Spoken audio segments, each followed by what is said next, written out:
So, hi everyone, it's Lynn, your independent Scentsy consultant, and I'm going to take you on a little trip with me today. Instead of doing a whole lot of Scentsy, I'm turning that bright light out behind me. I'm going to do a meatloaf. My kids have been asking for a meatloaf, and I said, well, what about to start something different with my YouTube channel a little bit in some ways. I'll be doing different things, but always before I do any cooking or anything else, I clean with my Scentsy. This one's called Coastal Sunset, and oh my gosh, it smells amazing. Um, I do my meatloaves a little bit of a different way, and that's partly because my kids wouldn't eat meatloaf when they were growing up, and so I was making different ways for them to eat good foods and get them to eat it. So what I do is started adding ham and cheese to my meatloaf. I also, with my meatloaf, I do mashed potatoes and Brussels sprouts. Now, if you can't get your kids to eat Brussels sprouts, put a dollop of Miracle Whip on the side. Cut up their Brussels sprouts. Let them dip their Brussels sprout in the Miracle Whip a little bit, and they'll eat it that way. Some kids do. My kids loved it that way. The same thing with green beans. Now, first off, I have a child that has texture issues, so she does not like onions. So I don't put onions in my meatloaf. I use onion powder, garlic powder. I don't do a lot of salt. I don't eat a lot of salt, but I do add a little bit of salt, pepper, 2 eggs. Whoops. Plain breadcrumbs. And I use a can of tomato sauce. This one is 15 ounces. It's the large can. I add some inside the meatloaf, and then after the meatloaf has cooked for about an hour, I'll put some more cheese on top of the meatloaf, and then I'll put the tomato sauce over it. Now, hold on one second, and I'll be right back. I'm grabbing my cheese and my ham that I didn't get out. There. I use baby Swiss cheese.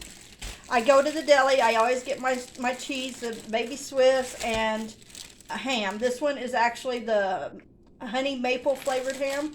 I get them from the deli, and I have them slice them on number 1. That they're more bendable and pliable that way.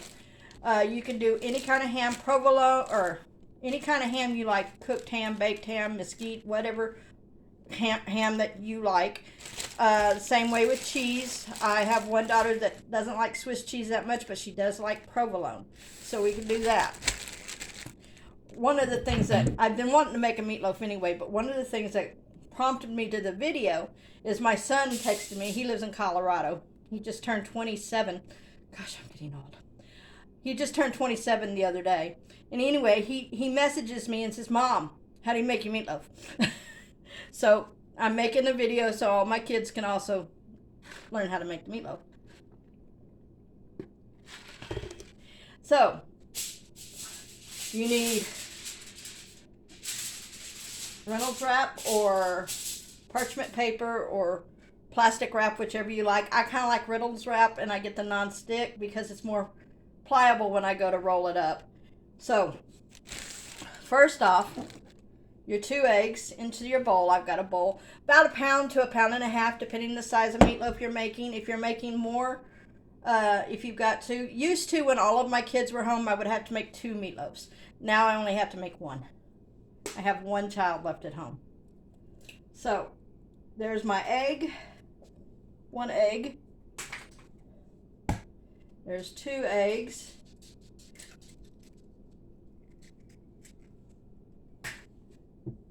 Then, there's my paper towels over here.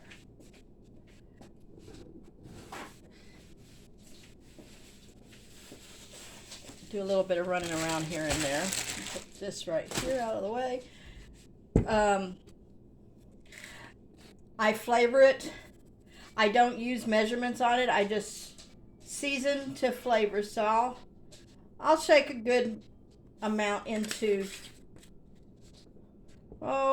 probably about 2 teaspoons of onion powder,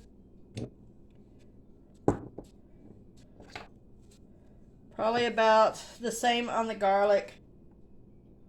There's one. There's two.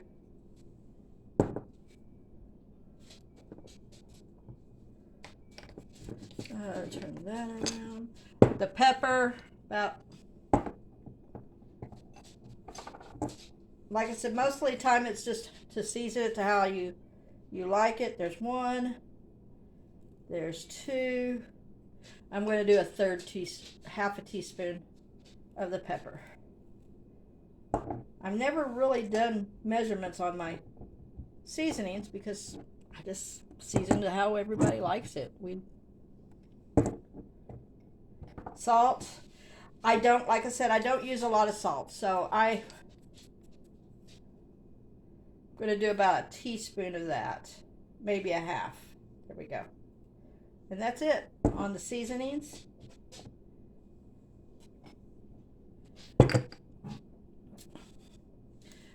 Tomato sauce.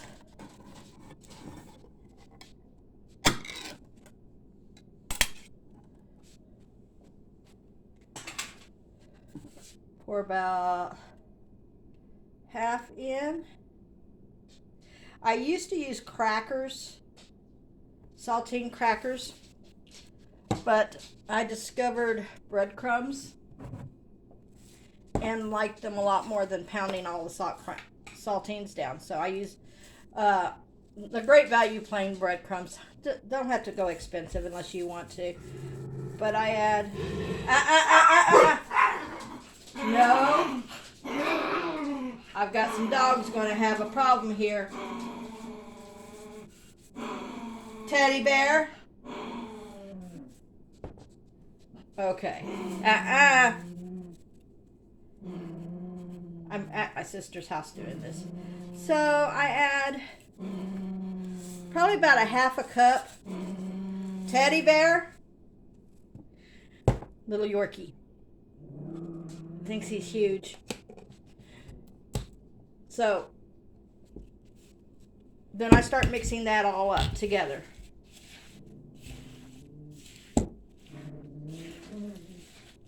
If it's a little soupy, add some more breadcrumbs. You want your meatloaf to stick together. Teddy bear. I might have to go let them outside here in a second.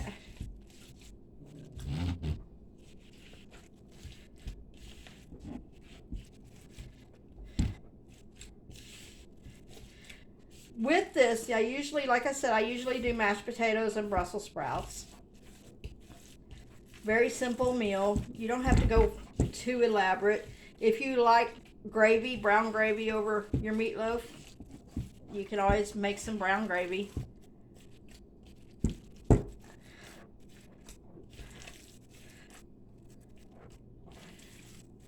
See, everybody's getting ready for St. Patrick's Day, and I've got that meal ready too to go. Corned beef and cabbage, of course. Oh yeah, that's sticking together just fine. Like I said, if you need more breadcrumbs in there, you can always add more breadcrumbs. Some people do the Lipton soup mix. I've never done it that way. You can. It's just basically making your regular meatloaf that you like to make. Just add a ham and cheese in the center of it and roll it up. Okay, what I do here is I'll flip this bowl. You can see this. I can't really show you up with it all down, but I flip that bowl on top of the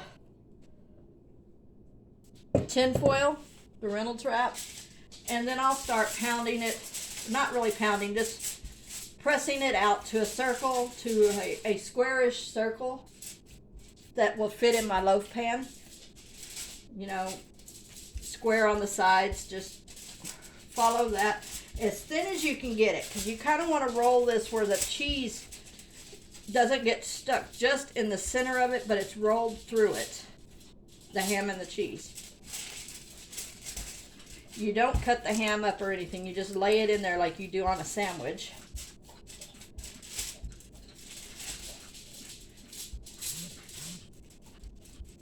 I started making it this way back in 95, 96, somewhere in there, 1995 or 96.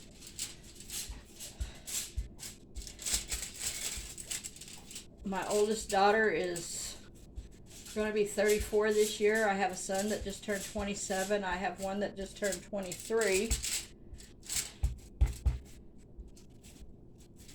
And I have one that's going to be 14 in June.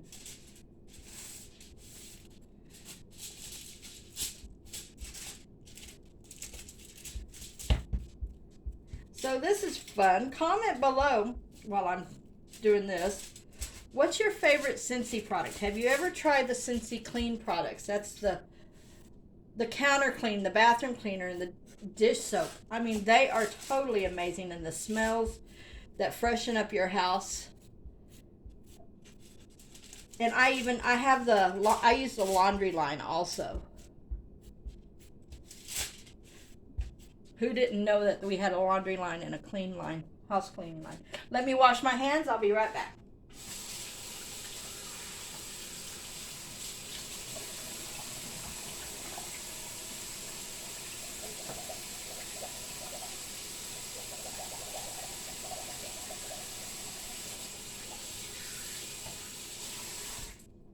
Okay. You don't want to put hamburger meat into your bag of ham and cheese. It's not too good. So I used about a half a can of the tomato sauce inside the meatloaf. So here's the deli ham. I like deli ham better than I do packaged ham. You don't get all those preservatives. It's a lot healthier this way. And let's see if I can get this off. Sliced ham, number 1. But you take it, since it's this way, you take it and turn it this way into your meatloaf. And then you overlap your slices of ham all the way down, just about yay much. So I'll show you kind of after I get this on there. I'll kind of move the camera so you can see how I did this. Let's see, about 6 slices is what I normally do. This was 1, 2, 3, 4, 5 slices.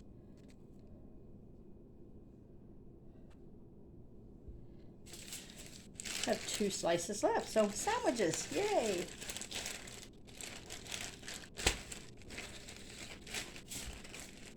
Okay, there's the ham. And see, if you've ever done baby Swiss, this is why I like baby Swiss cheese doing this. It's about the same size as the ham when you add it.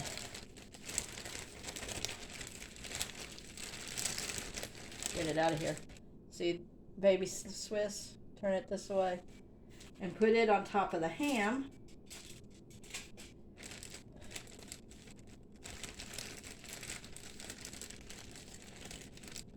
Same thing, overlapping just a little bit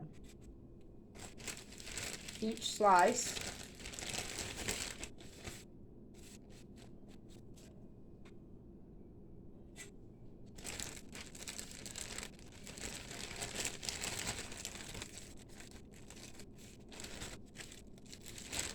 And there we go. It's sliced on number 1 as well. Then, okay, I'm going to move the camera a little bit where you can see this. Let's see. How's the best way? There you go. You can see it that way. It's all flattened out, and that's why I'd use this, because now I'm going to roll this a little bit. And I'm going to put the camera back over there so you can see kind of what I'm doing. I'm rolling it, and as you roll it, bring the tin foil back down a little bit and kind of like you're doing a, what is that? Sushi roll. Kind of like you're doing a sushi roll. Then you bring it, unfold it from there, and then you roll again. Always making sure that it's in a nice I'll show you again here in a minute. I'm at the end, so I'm going to take this side and I'm going to bring this side over.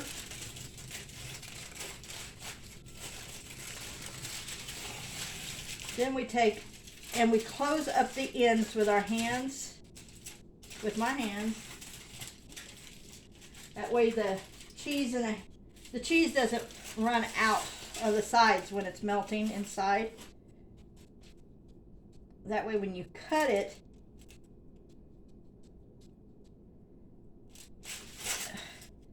you have that nice cheese melt. Oh, my nose itches. And I'm out of camera. But you want to make it to fit your loaf pan. I've got a small one over here. If you don't have a loaf pan, it's always nice to have one. Even if everybody thinks those loaf pans are for bread. And they're not. There can be for this too. Anything you want to cook that's in a loaf. Get some extra meat here that's stuck to my tin foil and pat it in. So, I've got that part done. I'm going to show you my loaf real quick.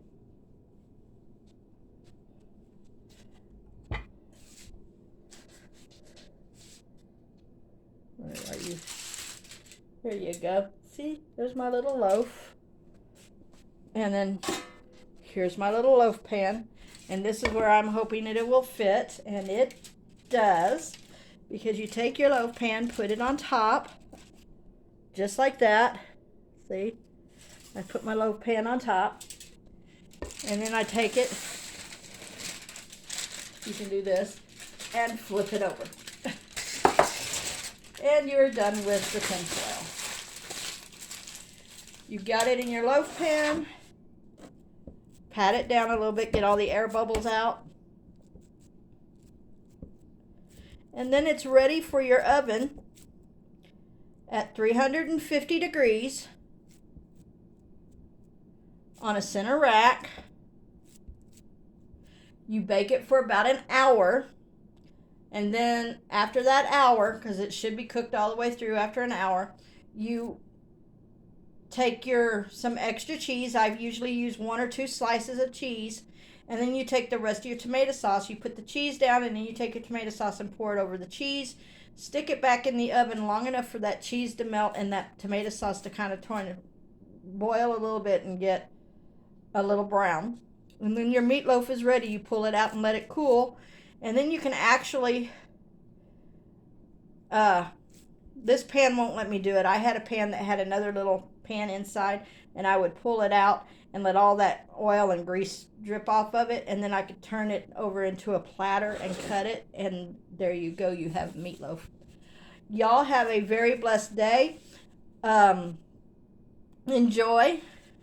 And kids, that's how Mom makes her meatloaf. Have a great day. Bye.